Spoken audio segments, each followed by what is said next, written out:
What is up, down, and sideways, all you beautiful individuals? It is another epi of League Online. Eric and Mark here with you, fine, feathered individuals, for a busy weekend that just was, or week 1, week 2, week 3, whatever split you're in. The LEC kicks off, LTA goes into round 2, and my sweeping judgments or opinions from this week are the West is truly doomed. And that is maybe something you felt already coming into this, but the reason I'm saying that is across the board, what you saw in EU and North America is these top teams. I'll throw Carmine Corp and Fnatic Poby alongside FlyQuest.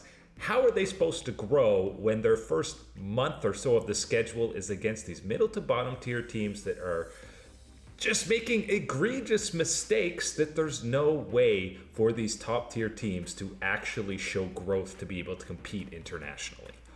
Oh, I hope you have a long memory, FlyQuest players, and in the such, because you have to go and hold these games that you had against the very best in the world at MSI, and these type of intensity and the requirements to execute at that type of level, and then going back to these matches against this level of competition at the very beginning and for the extended beginning of the split. That's really the bigger point for me when you're looking at both of the schedulings in the LTA and the LEC, that it continues for multiple weeks where you are having these soft matchups, the soft type of head-to-heads where you are not going to be punished. You are not going to be pushed in those type of ways. And how are you able to stay at that type of level? How are you able to improve your level of comfort in these type of uncomfortable moments where the pressure is on when it is against this level of competition? It really is one of these things that you see, and especially in comparison to how the starts of the LCK and the LPL have been and the type of marquee matchups that we have seen tested for their very best teams. I don't know how you can ever look at the LEC and the LTA and say that they're doing their competitive best to put that best foot forward on the international stage. And you see the sloppiness come through. You know, K-Corp has like near 12K gold leads, almost throw it away only to come back. And on the LTA side of things, okay, 100 Thieves is maybe they can level up and be competitive. And then you get this top side of the map, absolute canyon of a gap from Bwipo and Inspired. Bwipo's 4 levels higher than the jungler at one point. He's solo killing Sniper, who, by the way, had a pretty rough series. And then even the Cloud9 matchup, they make mistakes. Maybe Dignitas is coming back in, and then we're run warping 2 guys in to go to their absolute suicidal deaths. It's just, you're not being punished for mistakes, and you're winning games that you probably shouldn't. Which I think we got to have a little side conversation actually about Sniper in that regard and go, is this simply the sophomore slump, right? I think you can kind of really enter that into the equation, into the question of it. But whether that is on the individual and his performance and his skill set, or is that on the situation that he is in with 100 Thieves right now, the uncertainty of that organization leaving after this year, guest spot, all these type of things, is that kind of, clouding, jumbling up all the type of things inside your mind that can lead to these lack of performances, can lead to these sophomore slumps.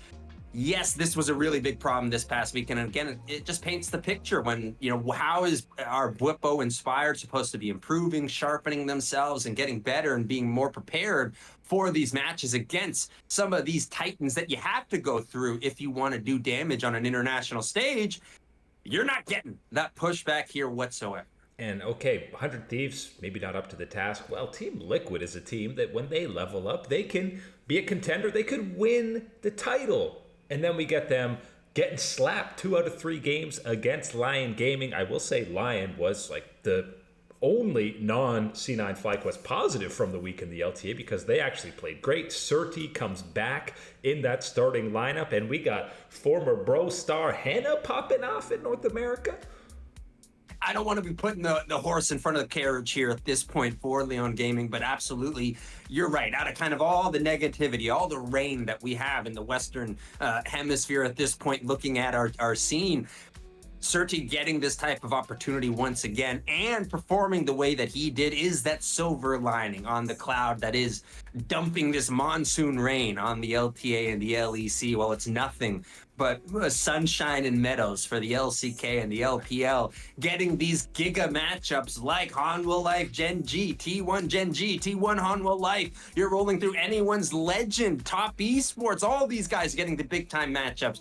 It's not the same when you're looking at the LTA and the LEC, and I don't think you can reach to that type of level or whatever, but it has to be a closer gap than what we have right now, all the way across the board. Not just the top teams, but you're talking about that middle and bottom needs to find a way to level up to push your top teams. Yeah, and I really think the juxtaposition of the matchups this weekend really highlight, of course, the differential in formats, how bad the formats are, and yeah, just the level of the regions, because obviously both the LPL and LCK have this upper ascend winners bracket where you're getting these marquee matchups. You're getting T1 Hanwha, and even though T1 kind of smashed Hanwha, it just makes you realize how terrifying T1 is right now. And yeah, seeing top esports match up against BLG and AL, you see what the cream of the crop, the tippity top of the LPL and LCK look like, and the West is so far away. And then you look at the remaining schedules and you're going, well, we're waiting so long before there's actually contested matchups at the top, whereas the LCK and LPL are batting heads as the Titans towards the top throughout the entirety of the split. So kind of a disaster right now when you're looking way too far ahead to Worlds already. I don't think it's too much of an ask for the fans of the LTA, of the LEC, to go to the commissioners, right? And especially at the very least with the LTA, I can give the benefit of the doubt to Mark Z that they do make a lot of changes. They do seemingly take that input and listen and really act on it for the most part from the fan base, whether they do make a mistake in that initial iteration of it or whatnot.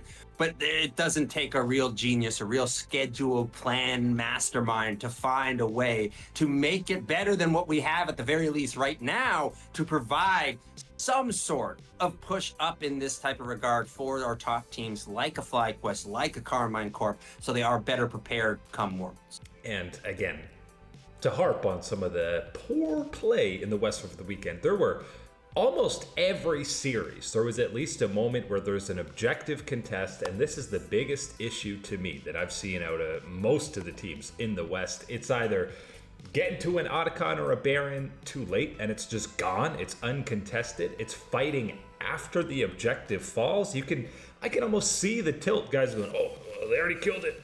I guess we might as well fight anyways, or forcing themselves into a fight that they have no business contesting just for the sake of contesting. So just flipping these objectives was an egregious issue over the weekend. And I think one of the things when you're looking at the LCK, at the LPL, yeah, you can find the bottom feeders. You can find the bad of the baddest of the bad type of thing, right? If you really want to go down that type of road. But you're still looking at the overall quality, the overall matches that you're going to get more times out of not being that type of quality, being the ones that you can have these games where you're seeing the best of the best go at it and that type of pushback. And you're only really let down and kind of like, oh, that's some ugly plays and decision making from really the DN freaks at this point in the LCK. That's as bad as it gets.